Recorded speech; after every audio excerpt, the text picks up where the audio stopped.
Hello everyone, welcome back to my channel. आज हम chapter 8 को पढ़ेंगे। ठीक है, मैंने इसके नोट्स बनाए हैं। आप देखिए आपको मेरे नोट्स कैसे लगते हैं। प्लीज़ मुझे कमेंट करके, प्लीज़ लाइक करके बताइए। ठीक है। खुशहाल गांव और समृद्ध शहर, लोहे के औजार और खेती। उपमहाद्वीप में लोहे का प्रयोग लगभग 3,000 साल पहले शुरू हुआ था। उपमहाद्वीप में लोहे का प्रयोग कब हुआ था? 3,000 साल पहले। और महापाषाण कब्रों में लोहे के औजार और हथियार बड़ी संख्या में मिले थे। मैंने लास्ट क्लासेस में आपको बताया था कि महापाषाणों में कब्रें थी, उनमें जब आदमी को औरत को दफनाया जाता था तो उनके पास जो भी चीज़ होती थी, सामान को भी साथ में दफनाया जाता था। औरत गहने ले पहन के लेटती थी, जैसे भी थी वो उनको जैसी थी वो वैसे ही उनको उनके गहनों के साथ दफनाया जाता था। तो औरतों के साथ बहुत ज़्यादा गहने मिले थे और आदमियों के साथ हथियार, क्योंकि वो उनके पास तलवार बाजी ये सारी चीज़ें भाला वगैरह भी रहते थे, तो उनको उनकी चीज़ों के साथ ही दफनाया गया था। मैंने आपको लास्ट क्लासेस में बताया था। जंगलों को साफ करने की कुल्हाड़ियाँ और जुताई के लिए हलों का प्रमाण करीब 2500 वर्ष पहले मिले थे। ये भी लास्ट क्लासेस में कि हलों का प्रयोग कैसे हुआ था, फालों का प्रयोग कैसे होता, किसानों ने अपनी खेती को कैसे नया रूप दिया था। सिंचाई कहाँ से होती थी? सिंचाई आपको पता है, खेतों में जब जुताई होती है, खेतों में अगर हम बीज डालते हैं तो सिंचाई होना बहुत ज़रूरी होता है। बिना पानी के कैसे बीज होंगे? 3,000 से 2,500 साल पहले सिंचाई ऐसे होती थी। वे समय सिंचाई के लिए नहरों पर, कुएं पर, तालाब और कृत्रिम जलाशय पर ही निर्भर होते थे। पहले हम आज के जैसे थोड़ी थे कि सब सामान की फैसिलिटी थी। गांव में रहने वाले लोग, इस उपमहाद्वीप के दक्षिणी तथा उत्तरी हिस्से के अधिकांश गांवों में 3 तरह के लोग रहते थे। तो वहाँ कितने प्रकार के लोग रहते थे? ज़्यादातर 3 तरह के लोग होते थे। वेलाला तमिल क्षेत्र में बड़े भूस्वामी होते थे। उडवार साधारण हलवाई होते थे बेचारे। कैदिसियर भूमिहीन मजदूर और दास, जिनके पास कोई भी अपनी ज़मीन नहीं होती थी और दूसरों की ज़मीन पर ही काम करके उसका कुछ ऋण ले लेते थे, यानी कि कुछ अपनी जुताई बुनाई में जो मेहनत होती थी वो ले लेते और सारा जो जिसकी भूमि होती थी उसको दे देते थे। देश के उत्तरी हिस्से में गांव का प्रधान व्यक्ति ग्राम भोजक कहलाता था। देश के उत्तरी हिस्से में ज़्यादातर जो गांव का प्रधान व्यक्ति होता था वो ग्राम भोजक कहलाता था। यह पद अनुवांशिक था। इस पद में क्या होता था कि गांव की जो अगर दादा अगर वो प्रधान बने हैं तो फिर उसके बाद उनका बेटा, फिर उनके बाद पोता मीन्स वंशवेल ही प्रधान बनती थी और वो ही ग्राम भोजक कहलाता था। ग्राम भोजक प्राय बड़े भूमि श्रमी होते थे, जो कर वसूलने के साथ साथ न्यायाधीश का, कभी कभी पुलिस का भी काम करते थे। ये कर वसूलने का भी काम करते थे और पुलिस का भी, न्यायाधीश, यानी कि अगर गांव में कोई प्रॉब्लम होगी तो उसका जो सॉल्यूशन है वो प्रधान ही करता था। कोई सड़क वगैरह में कोई दिक्कत आ गई तो वो भी सब प्रधान ही बनाता था।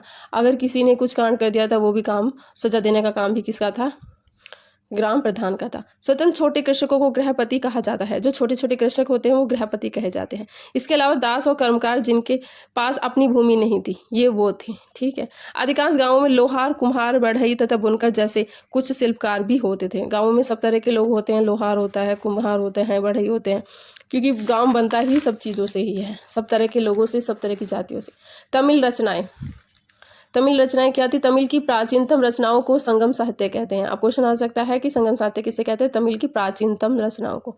इनकी रचना करीब 2300 साल पहले हुई थी।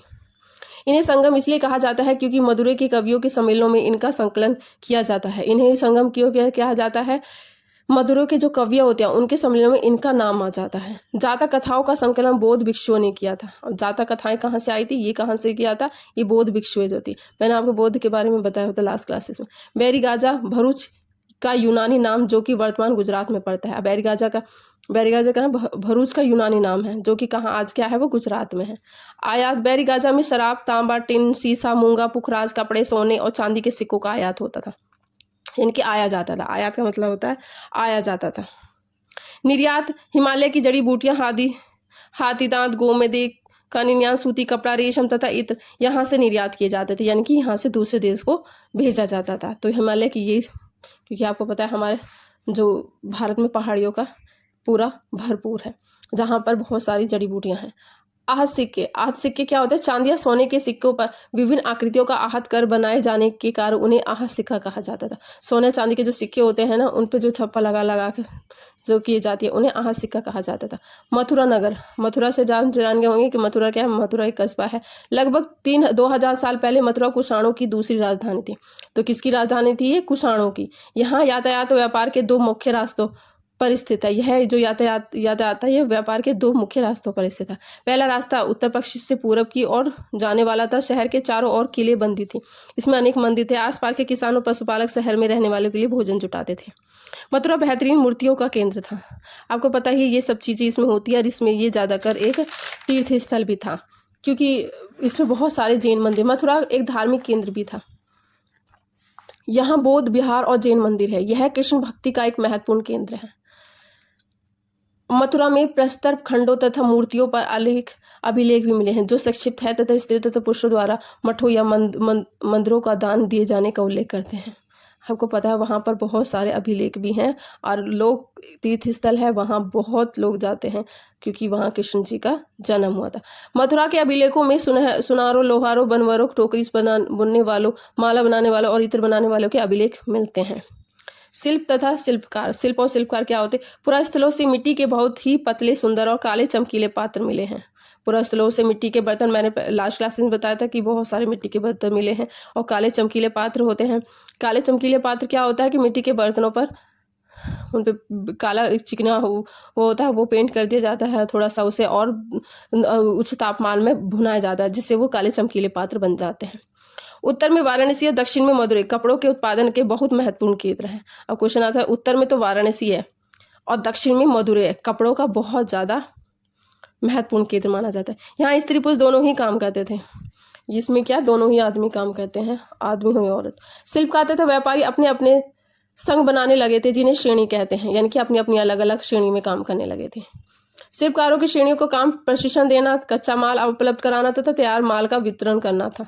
शिल्पकारों का ये काम था। व्यापारियों की श्रेणी व्यापार का संचालन करता था, दूर दूर बैंकों के रूप में काम करती थी, जहाँ लोग पैसे जमा रखते थे। ठीक है, व्यापारियों का एक काम था। अरिकामेडु। अरिकामेडु क्या होता है? वर्तमान पुडुचेरी को बोलते हैं अरिकामेडु। लगभग 2200 से 1900 साल पहले अरिकामेडु एक पतन था। यहाँ ईंटों से बना एक ढांचा मिला है, जो संभवतः गोदाम रहा होगा। ईंटों का बना एक ढांचा मिला है, जो क्या था, एक गोदाम ही होगा। यहाँ भूमध्य सागरीय क्षेत्र के एम्फोरा जैसे पात्र या एरेटाइन इटली का शहर जैसे मोहर लगे लाल चमकदार बर्तन भी मिले हैं। तो यहाँ क्या मिले हैं, ये क्वेश्चन आ सकता है कि सागरीय क्षेत्र में एम्फोरा में क्या था, जैसे पात और एटाइन जैसे मोहरे लगे लाल चमकदार बर्तन भी मिले हैं। यहाँ रोमन लैंप, शीशे के बर्तन तथा रत्न भी मिले हैं। शीशे तथा अर्ध बहुमूल्य पत्थरों से मन के बनाने के प्राप्त साक्ष्य भी मिले हैं।